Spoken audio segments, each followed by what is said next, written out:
이 시간 하나님 아버지께서 우리에게 주시는 말씀은 구약성경 레위기 26장 40절부터 46절까지입니다.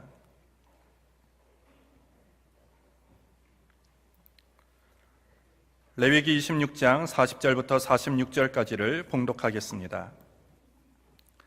그들이 자기 죄와 그 열조의 죄와 및 그들이 나를 거스린 허물을 자복하고 또 자기들이 나를 대항하였으므로 나도 그들을 대항하여 그 대적의 땅으로 끌어갔음을 깨닫고 그 할례 받지 아니한 마음이 낮아져서 그 죄악의 형벌을 순히 받으면 내가 야곱과 맺은 내 언약과 이삭과 맺은 내 언약을 생각하며 아브라함과 맺은 내 언약을 생각하고 그 땅을 권고하리라.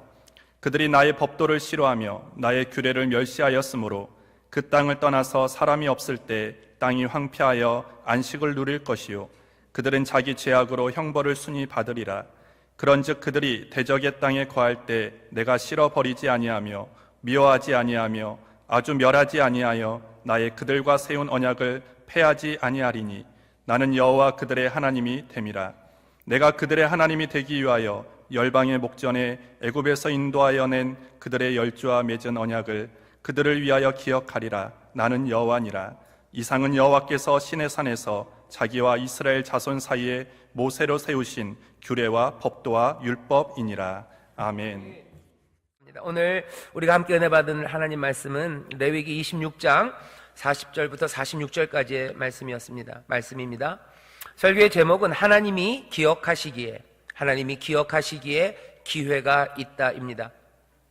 지난 2주에 걸쳐서 우리 수요 예배 때 하나님이 말씀대로 순종하는 사람들에게 주시는 복, 또 그 계명을 지키지 않는 사람들에게 주시는 화, 그게 뭔지, 도대체 재앙이 뭔지 두 가지를 함께 살폈습니다. 하나님이 우리에게 주시는 복이 놀라워요. 그리고 또 그 말씀대로 살지 않았을 때 하나님이 우리를 때리시는 그 징계가 두렵습니다. 하나님의 징계는 그냥 한 번에 쏟아 부어지지는 않았어요. 지난주에도 말씀드린 것처럼 점점 강도가 심해지죠. 왜 때리시는 강도가 심해지냐면은 그건 하나님이 그냥 잔인하셔서가 아니에요. 사람들 골려먹는 재미있게 하려고, 재미지게 못살게 굴려고 조금씩 더 아프게 하신 게 아닙니다.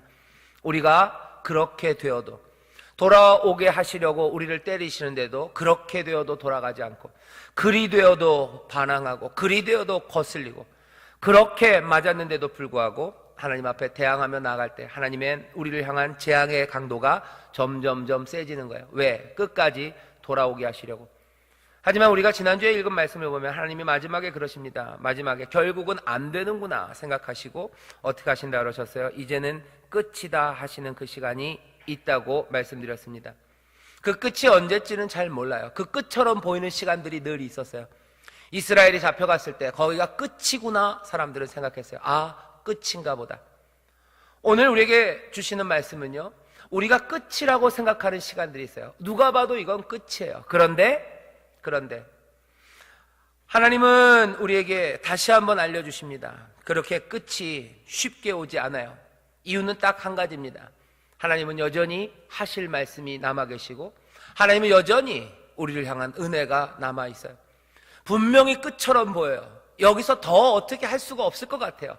정말로 우리가 잘못했고 우리가 거슬렀고 하나님과 우리 사이의 언약을 우리가 철저하게 깨뜨렸기 때문에 하나님이 우리를 치시고 버리셔도 할 말이 없다고 우리가 다 고개를 끄덕이는 그 순간, 바로 그 절망의 순간이에요. 그 순간에 하나님이 회복을 말씀하기 시작합니다. 우리가 지난주에 읽었었던 말씀 여러분들 기억하실 거예요. 너네들 약하게 될 거다. 너희들이 그런다고 해서 내가 다시 돌이키지 않을 거다. 성읍은 황폐할 거고 너희들 마음 약하게 할 거고 너희들 다 멸하여질 거고 너희들 점점 쇠잔해질 거고 그렇게 사라져 버릴 거다라고 말씀하셨어요. 그런데 오늘 말씀을 보면요, 회복을 말합니다. 그런데 여러분들 기억하셔야 돼요. 그 회복이라는 것, 하나님이 다시 돌이키시고 하나님의 재앙을 다시 복으로 바꾸시는 그 회복, 돌이킴입니다. 그 돌이키는 그 회복이 그렇게 간단하게 오는 게 아닙니다. 하나님이 우리에게 은혜를 베푸시는 하나님이시고 은혜가 남아있는 건 맞아요. 한데 여러분들 말씀을 잘 보셔야 돼요. 그렇게 회복이 쉽게 오지 않습니다. 40절 읽어볼까요? 40절 41절입니다. 회복을 위해서 얘기하는 조건이 있어요. 이렇게 얘기하시죠. 그들이 자기 죄와 그 열조의 죄와 및 그들이 나를 거스린 허물을 어떻게 하고요? 자복하고. 첫 번째가 뭐예요? 자복하는 일이 필요해요. 자복하는데 여기 자기들의 죄를 자복하래요. 그리고 또 뭡니까? 열조의 죄를 자복하래요. 재앙을 받는 건 나의 죄이기도 해요. 하지만 또 열조, 우리 앞에 쌓아놓은 죄가 많습니다. 왜요? 하나님께서 한 번에 다 청산하지 않으셨어요.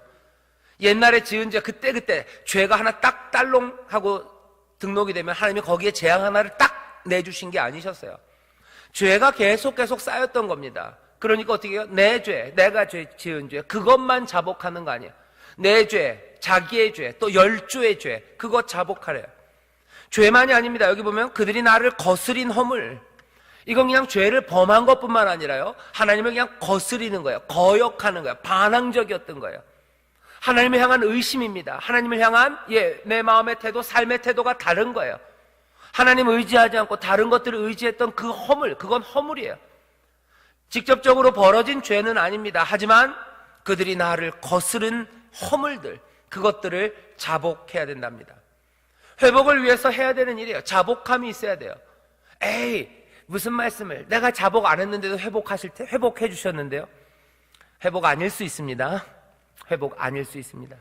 하나님의 복이 아닐 수 있습니다. 하나님 분명히 말씀하세요. 자복하래요. 내가 무엇을 잘못했는지, 우리의 열조의 잘못들, 그리고 하나님의 거스린 허물들, 그거 자복하는 거예요.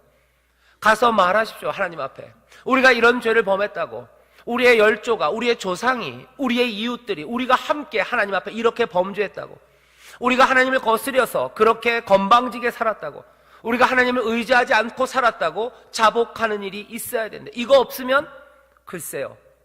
그 다음에 또 뭐라고 하십니까? 자복하는 일 필요하대요. 그 다음 거 읽어볼까요? 또 자기들이 나를 대항하였으므로 나도 그들을 대항하여 그 대적의 땅으로 끌어갔음을 어떻게 한다고요? 깨닫고. 첫 번째는 죄와 허물을 자복하는 거예요. 그 다음에는 뭐예요? 깨달아야 돼요. 뭘 깨닫습니까? 지금 우리가 당한 이 어려움과 재앙이 하나님이 우리에게 대항하여 주신 거예요. 이거 하나님이 주신 거다라는 거 깨닫는 거예요. 근데 하나님이 우리에게 왜 주셨어요? 우리를 못 살게 구는 거 좋아하셔서? 아니, 너희들이 하나님 앞에 대항했기 때문에, 우리의 잘못으로 하나님이 우리에게 주신 아픔이라는 걸 어떻게 하는 거예요? 깨닫는 겁니다. 이 깨달음은 두 가지예요. 하나, 지금 우리에게 있는 재앙이라는 것이 이게 뭐예요? 이게 우연히 생긴 게 아니에요. 악이 우리에게 가져다 준 게 아니에요. 이건 뭐예요? 하나님이 우리를 치신 거다는 거예요. 하나님이 우리를 때리신 거다라는 거에 대한 깨달음입니다. 아이고, 이런, 하나님은 안 때리시는 게 좋을 것 같은데, 아니에요. 어쩌면 하나님이 우리를 때리신다는 게 우리에게 더 복이 됩니다. 히브리서 기자는 그렇게 얘기했어요. 히브리서 12장에서 너희들 자녀 훈계하고 징계하지 않냐는 거예요. 너희들 자녀들 때리지 않냐? 그 자녀를 때리지 않는다면 그 자녀는 친자녀, 사랑하는 친자녀 아니라 그 자녀는 사생자다는 거예요. 사생자고 관심 없으니까, 관심 없는 종자니까 그냥 돌보지 않는다는 거예요. 하지만 사랑하는 자녀들이면 분명히 돌보고 때린다는 거예요. 하나님이 우리를 때리셨다는 거에 대해서 깨달으셔야 돼요. 그냥 하나님의 관심 바깥에서 우리가 그냥 당하는 거다, 아니면 세상의 악이 우리를 이렇게 한 거다, 아니요, 하나님이 그 악과 모든 것들을 사용하시고 그냥 그것들을 내버려 두시고 허락하시고 온갖 방법으로 설명할 수 있지만 결국은 뭡니까? 하나님이 우리를 대항하셔서 때렸다는 걸 깨닫는 거예요. 하나님이 때렸다는 걸 깨닫는 순간 뭐가 달라져요. 아, 내가 적어도 하나님의 관심 바깥에 있는 사람은 아닌 거예요. 하나님은 여전히 우리를 때리시면서라도 우리가 잘 맞고 있는지 보고 계셔요. 때릴 때는 목적이 있다는 걸 압니다. 아직은 하나님이 우리를 완전히 버리신 건 아니구나 하는 걸 알아요. 때리시는 건 왜 그렇습니까? 여전히 언약 가운데 있는 거예요. 잘못하면 때린다고 그랬어요. 그게 언약 안에 있었어요. 그러면 지금 때리십니까? 그럼 이건 뭐예요? 언약은 지금도 작동하고 있는 거예요. 하나님 우리를 때리신다는 건 언약이 작동하고 있다, 아직도 하나님의 언약 가운데 있다는 거 확인되는 겁니다. 두 번째는 뭐예요? 여전히 온 세상은 하나님의 손 안에 있다는 거 확인하는 거예요. 이스라엘을 느부갓네살, 바벨론이 박살을 냈어요. 유다를 박살냅니다. 예루살렘 몽땅 다 깨부시고 거기 있는 사람들 잡아가고, 누가 다 그랬어요? 느부갓네살이 그랬어요. 바벨론이 그랬어요. 바벨론의 왕 느부갓네살이 잡아갔습니다. 사람들은 바벨론 왕 느부갓네살이 우리를 때렸구나, 여기 얘기하는 거. 아니, 바벨론 왕 느부갓네살이 우리를 때린 게 아니에요. 우리가 힘이 없어서, 전쟁의 능력이 없어서 이렇게 된 게 아니에요. 우리가 이렇게 된 건 뭔가 하나님이 우리를 때리신 거예요. 힘이 없어서 우리가 당한 게 아닙니다. 하나님에게 대항했기 때문에 당했다는 걸 뭐예요? 깨달으라는 거예요. 우리가 아픈 거 힘이 없어서 우리가 이렇게 어렵고 누추하게 살아가는 것, 어쩌면 남들만큼 가진 게 없어서 그런 거 아니다. 하나님의 언약은 여전히 작동하고 있고, 하나님께서 이 모든 것들을 주셨다면 모든 것들은 여전히 하나님 손에 있다. 이거 깨달아야 돼요. 이거 깨닫지 않으면 회복 임하지 않습니다. 왜 하나님은 그러셨을까? 우리를 못 살게 해구시려고? 아니, 우리가 하나님 앞에 대항했기 때문에 그런 거죠. 40절 하반절에 이렇게 돼 있죠. 또 자기들이 나를 대항하였으므로 나도 그들을 대항하여 그 대적의 땅으로 끌어갔음을 깨닫고 자복하셔야 돼요. 그리고 깨달으셔야 돼요. 내 죄와 허물을 하나님 앞에 말해야 돼요. 그리고 이 모든 것들이 하나님께로부터 왔구나, 이거 깨달으셔야 되는 거예요. 여전히 하나님께로 왔기 때문에 하나님의 언약과 은혜 안에 있구나, 모든 것들은 여전히 하나님 손 안에 있구나, 그거 깨닫는 겁니다. 그 다음에 또 어떻게 하래요? 이렇게 얘기합니다. 그 할례 받지 아니한 마음이 낮아져서, 마음은 어떻게 해야 돼요? 낮아져야 됩니다. 마음이 낮아져야 돼요. 어떤 마음? 할례 받지 아니한 마음입니다. 할례 받지 않은 마음이라는 건 어떤 마음인지 아십니까? 하나님을 의지하지 않는 마음이에요.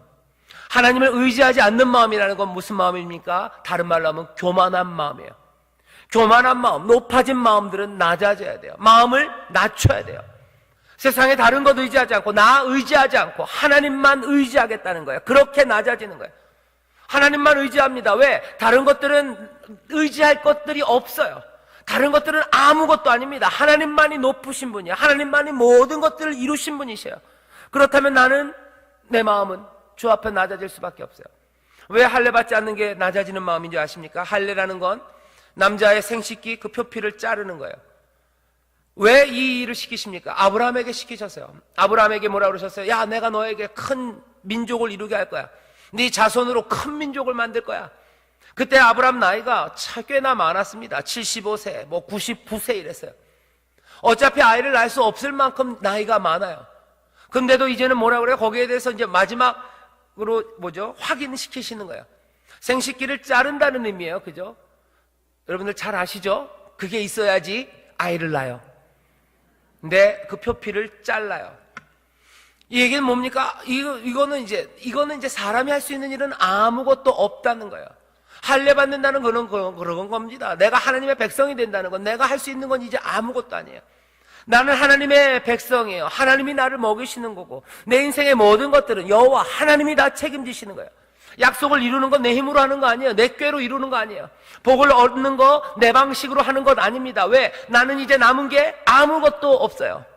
어차피 나이 많아서 할 수도 없었을 뿐만 아니라 이제 그 생식기 표피마저 잘라버린 거예요. 이제는 내 모든 것들은 다 내려놔요. 하나님 우리에게 주신 복된 약속을 이룰 수 있는 일은 이제 길은 하나밖에 안 남았어요. 누구? 하나님 여호와. 주님만이 내 인생의 복이 되시고 주님만이 내 인생의 의지할 뿐이라는 걸 표현하는 게 뭐예요? 할례예요.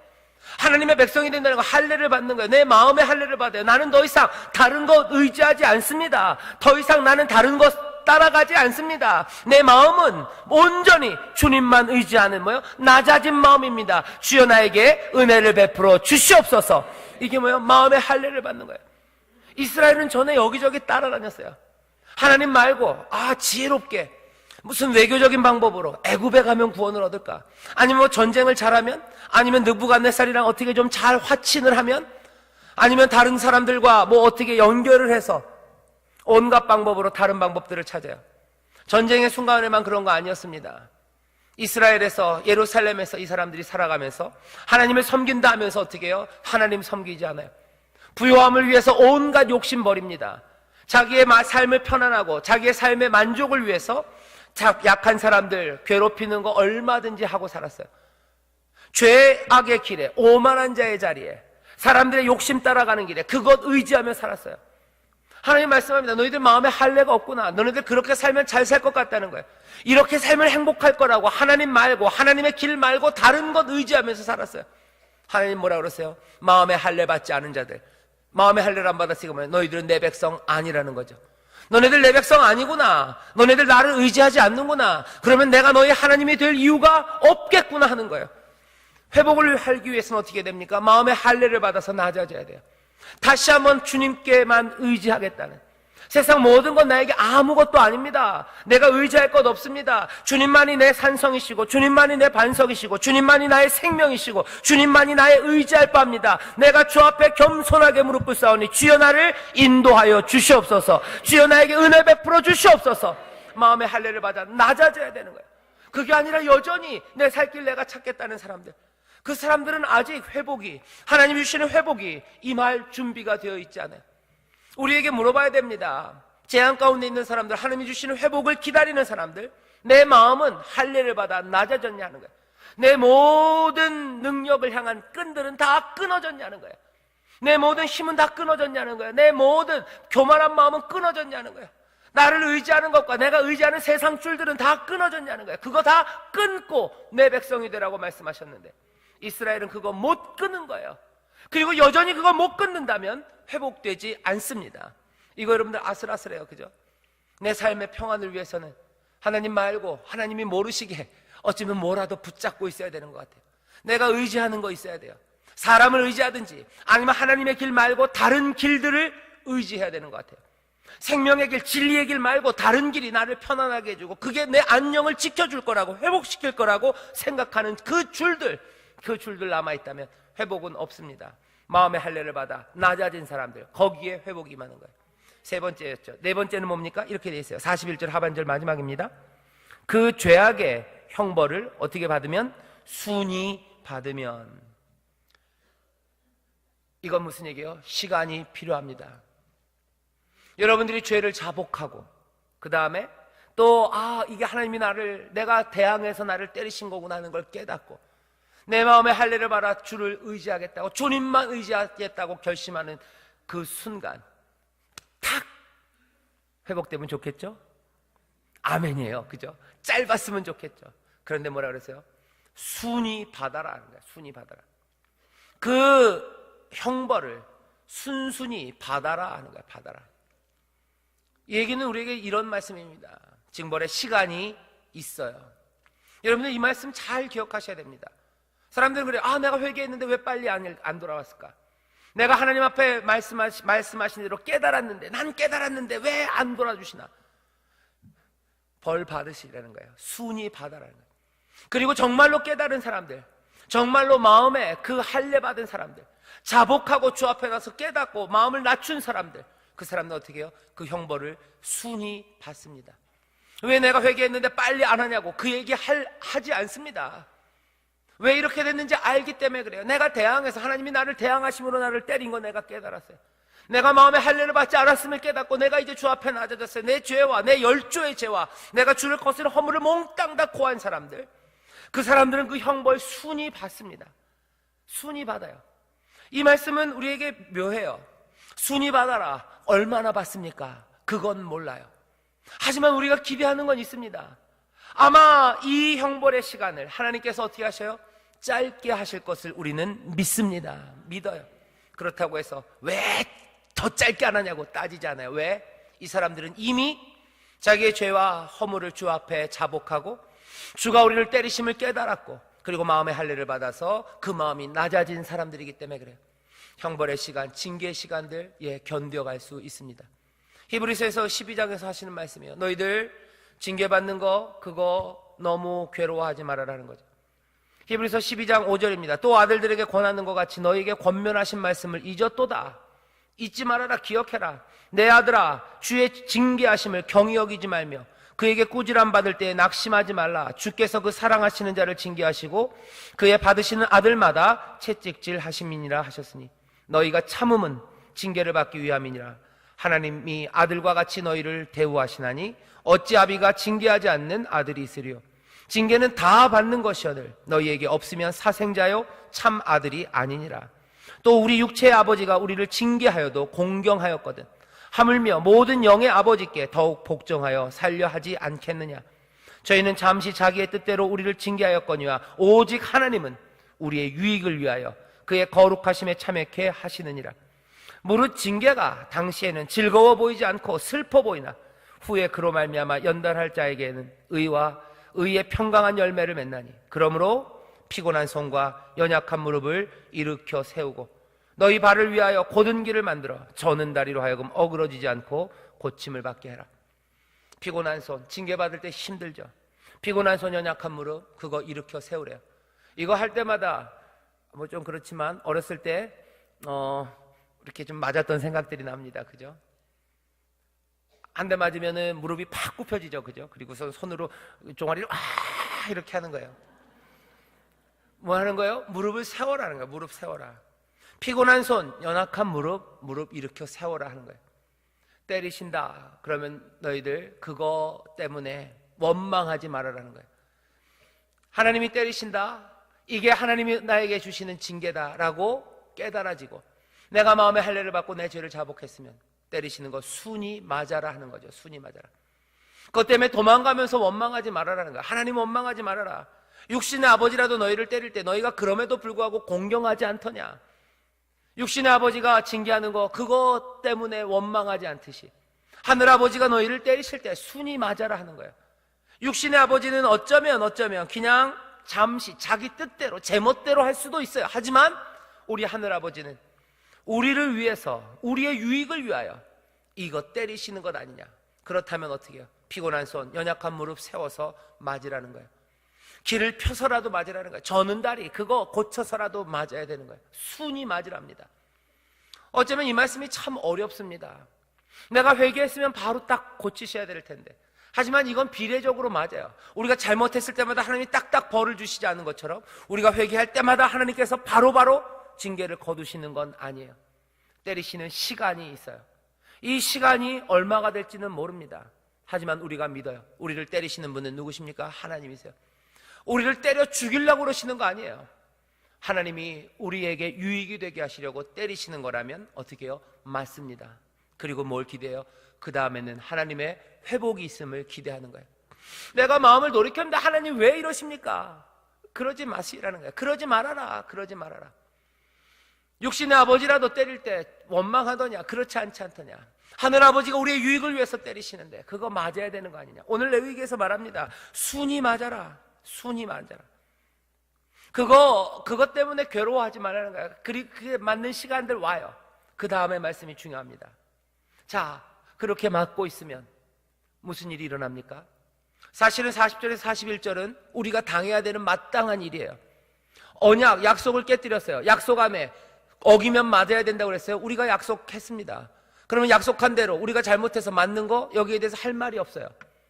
그리고는 어떻게 되는 거예요? 벌 받고 그냥 끝내버리면 끝인 거예요. 그렇죠? 여러분들 누구랑 계약하시는 경우들 많아요. 계약할 때 계약을 깨뜨렸어요. 그럼 어떻게 하는 거예요? 그냥 계약금 돌려받고 뭐 3배로 돌려받고 그리고 계약 끝나면 돼요. 그 사람이랑 또 볼 일 있습니까? 또 볼 일 없습니다. 게다가 이 사람은 계약을 깬 사람인데 그 사람이랑 뭐 연연해 할 필요 없습니다. 뭐가 아쉬워서 그 사람이랑 또 계약합니까? 계약을 어긴 것에 대한 채무 불이행에 대한 적절한 대가를 받으면 그냥 끝나는 거예요. 그리고 그냥 관계 끝입니다. 사실은 42절에서 그냥 끝낼 수 있어요. 징벌받는 것에서 끝낼 수 있어요. 그런데 하나님은 이렇게 얘기하세요. 오늘 우리가 읽은 본문의 하이라이트예요. 42절입니다. 자, 순순히 그렇게 받으면 회복하기 위해서 그 일들이 이루어졌어요. 그 다음에 이 일이 있습니다. 제가 읽겠습니다.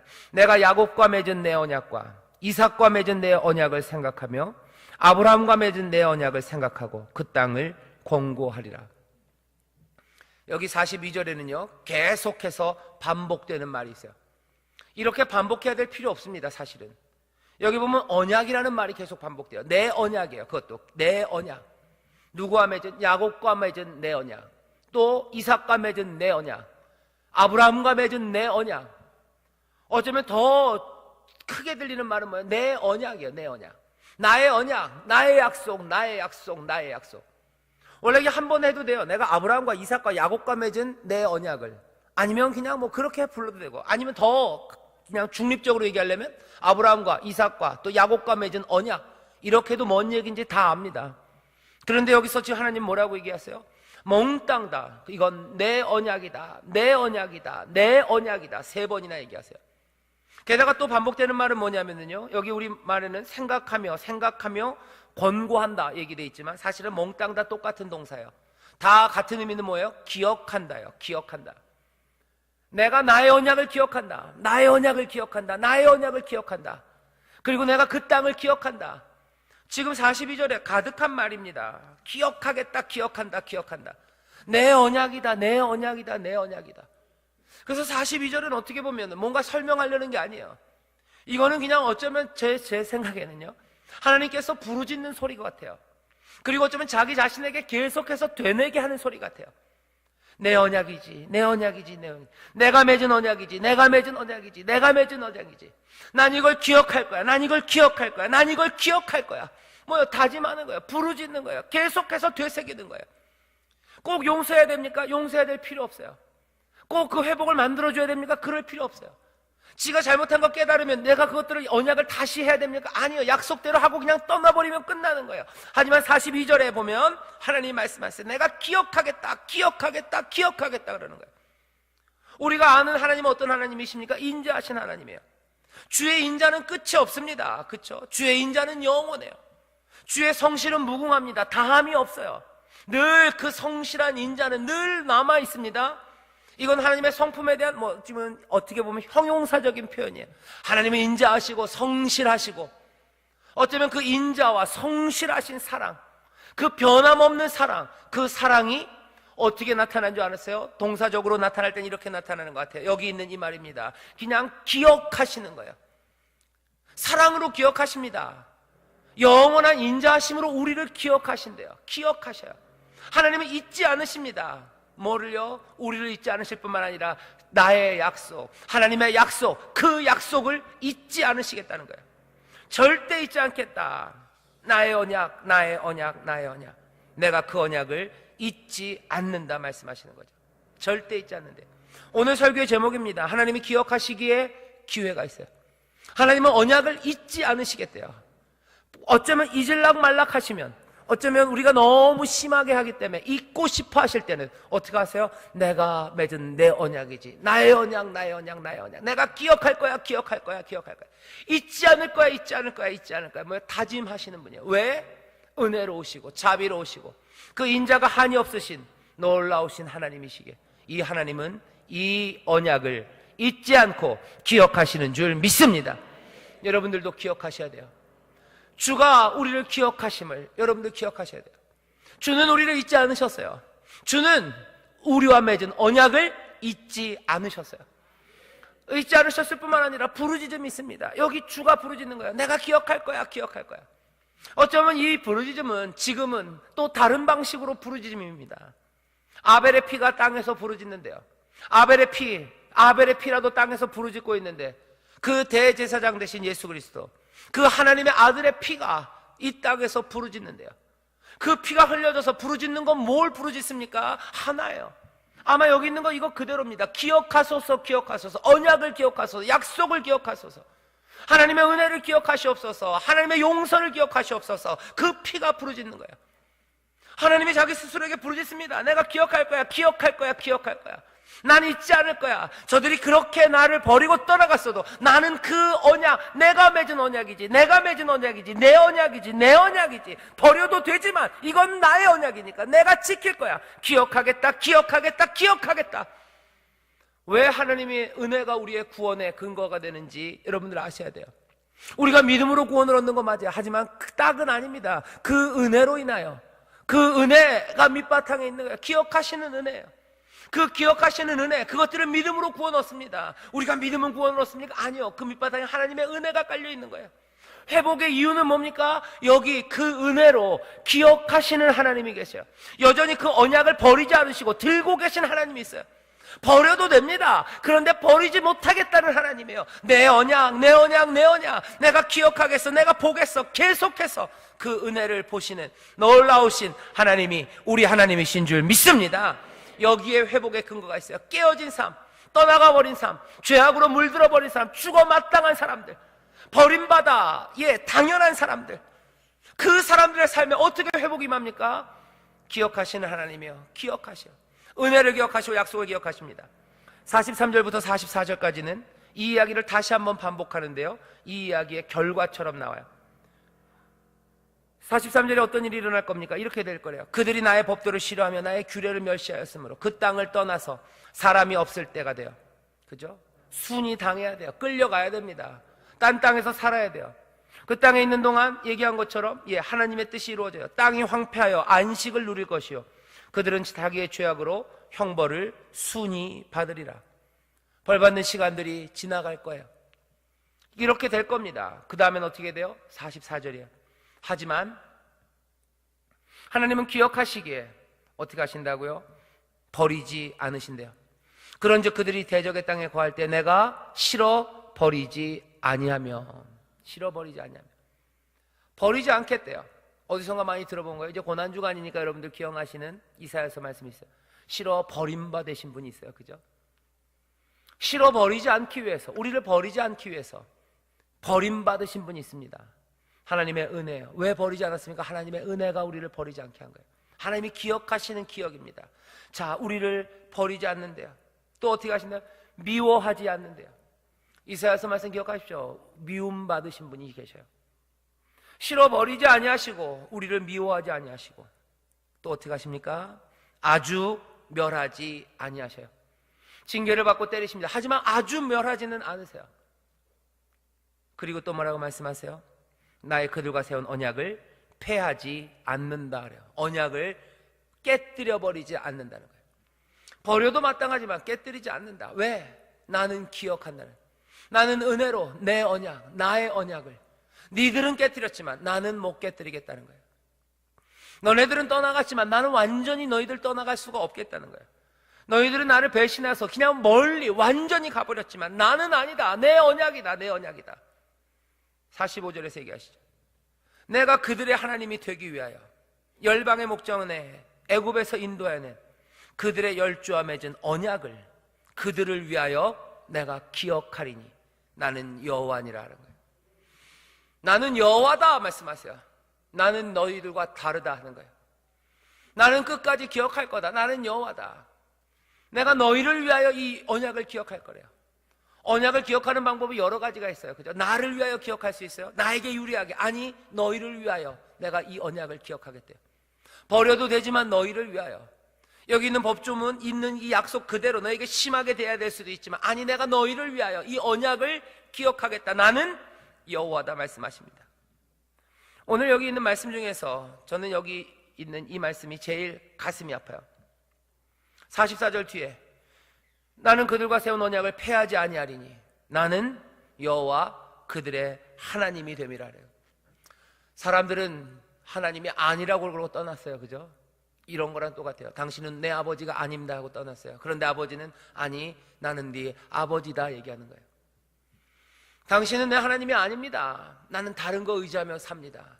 그것도 한 번, 두 번도 아니고 하루 이틀도 아니고 그렇게 완고하게 끝까지 때려도 그렇게 떠나간 자녀들이에요. 그렇게 떠나간 백성이에요.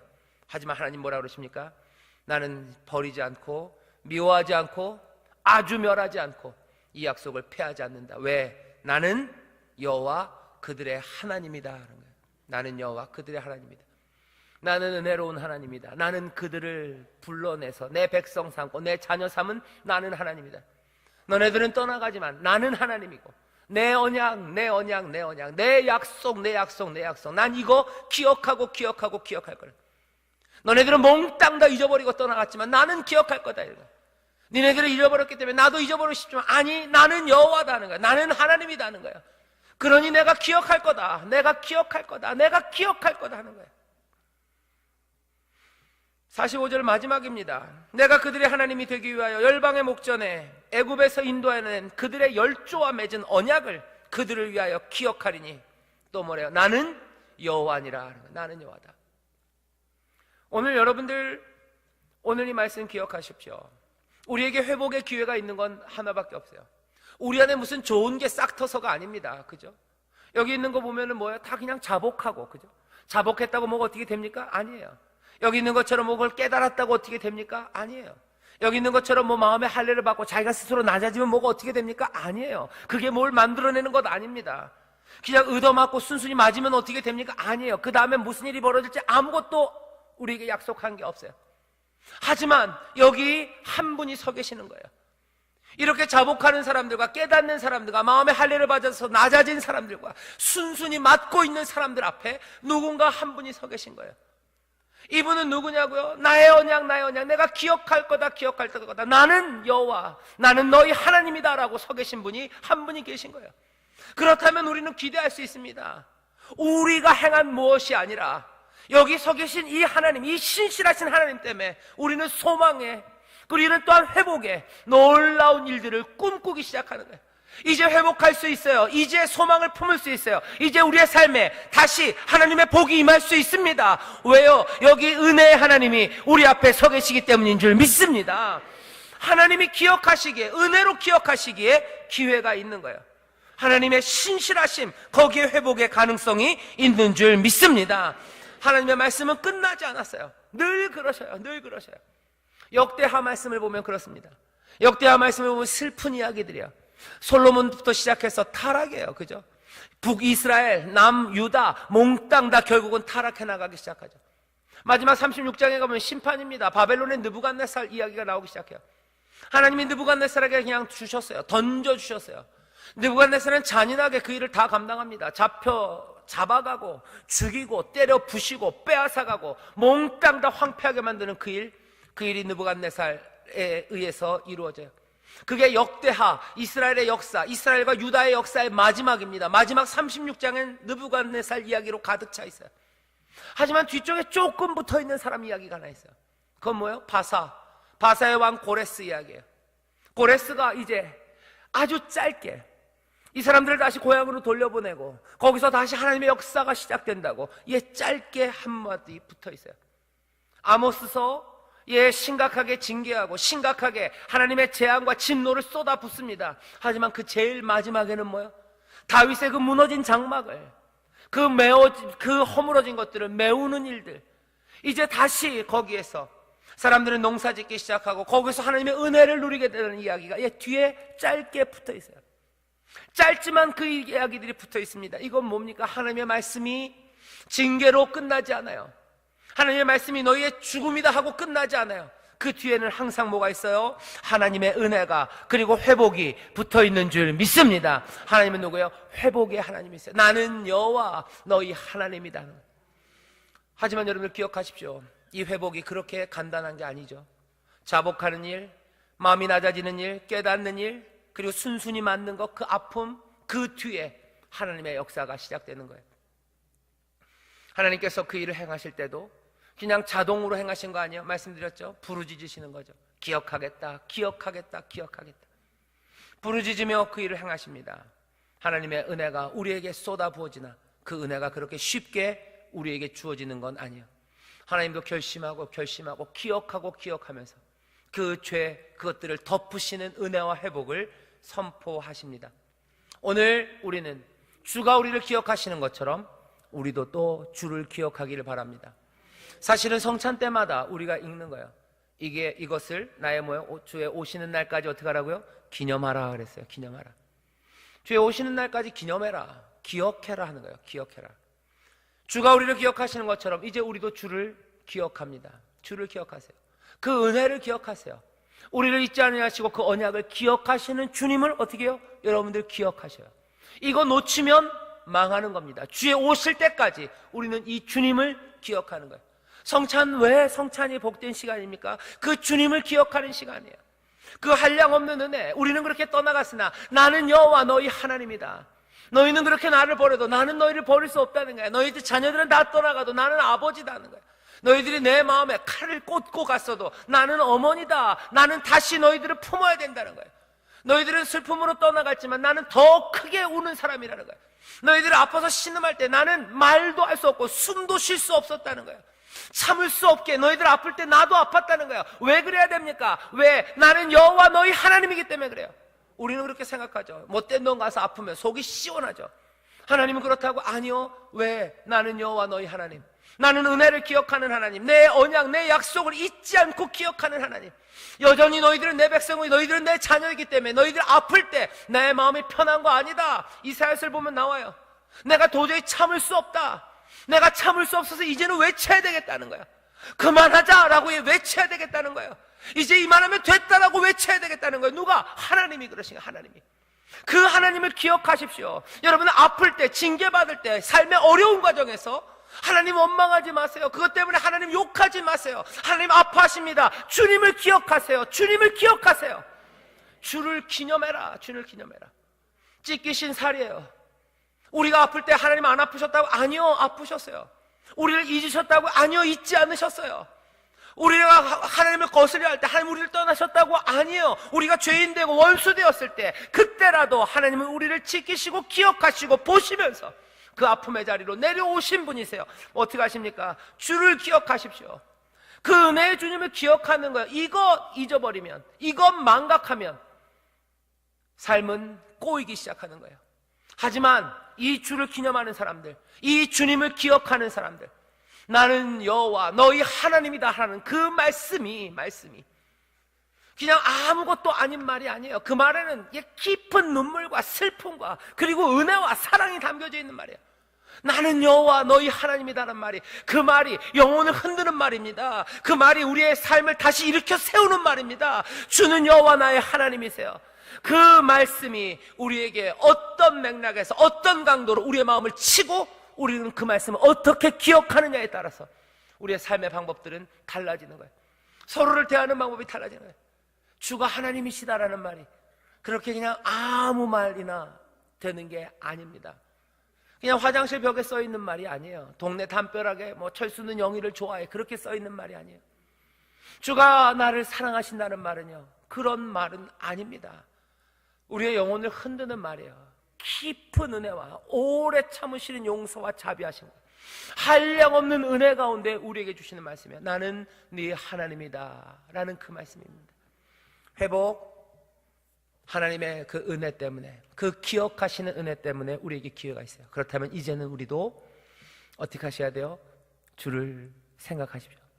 믿음의 주여 온전케 하시는 이신 예수를 바라보시고 그 주 예수 그리스도를 히브리서에 뭐래요? 깊이 묵상하라 그랬어요. 깊이 묵상하라. 깊이 생각하라. 주가 우리를 사랑하신다는 말이 뭔지,